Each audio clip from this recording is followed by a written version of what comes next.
Assalamualaikum warahmatullahi wabarakatuh. Saya Ivan Ardi, peserta Latsar Angkatan 1 dari kelompok 3. Pada kesempatan kali ini saya akan mencoba untuk memaparkan alternatif perbaikan pelayanan pada tempat tugas. Saya bertugas di SMK Negeri 1 Pleret sebagai pengelola sarana dan prasarana pembelajaran. Salah satu tugas pengelola sarana dan prasarana pembelajaran adalah melayani kebutuhan barang bagi warga sekolah.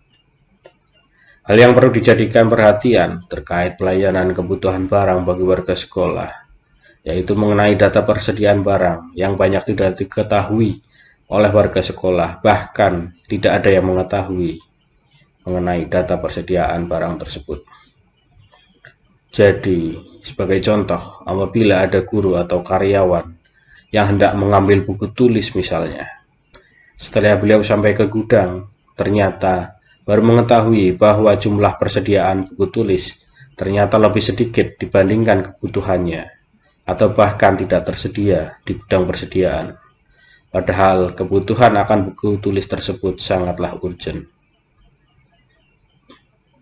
Sehingga dalam pandangan saya, hal ini dapat menimbulkan kekecewaan bagi guru atau karyawan tersebut.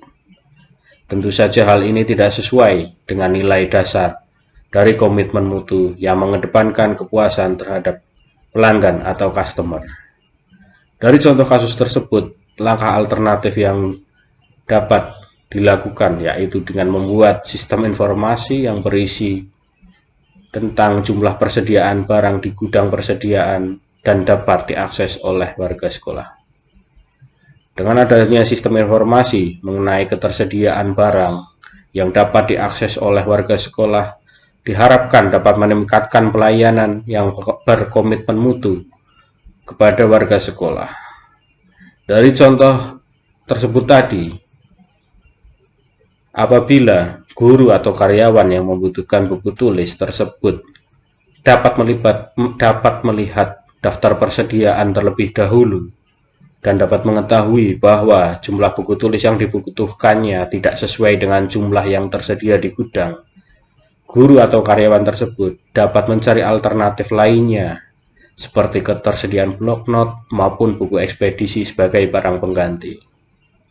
Selain dapat digunakan sebagai informasi jumlah persediaan barang, sistem informasi yang dapat diakses oleh seluruh warga sekolah diharapkan dapat digunakan sebagai alat evaluasi bagi pengadaan barang.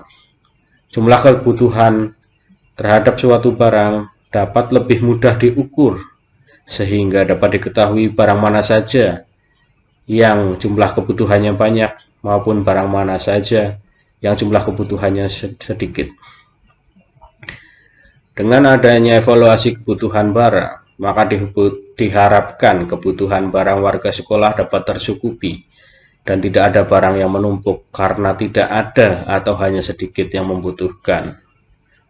Dan dengan tercukupinya kebutuhan barang bagi warga sekolah, maka diharapkan peristiwa seperti yang dicontohkan di atas tadi tidak terjadi dan kepuasan bagi pelanggan atau dalam hal ini guru atau karyawan yang membutuhkan pelayanan dari pengelola sarana dan prasarana pembelajaran dapat memperoleh kepuasan dalam pelayanannya. Demikian yang dapat saya sampaikan. Wassalamualaikum warahmatullahi wabarakatuh. Terima kasih.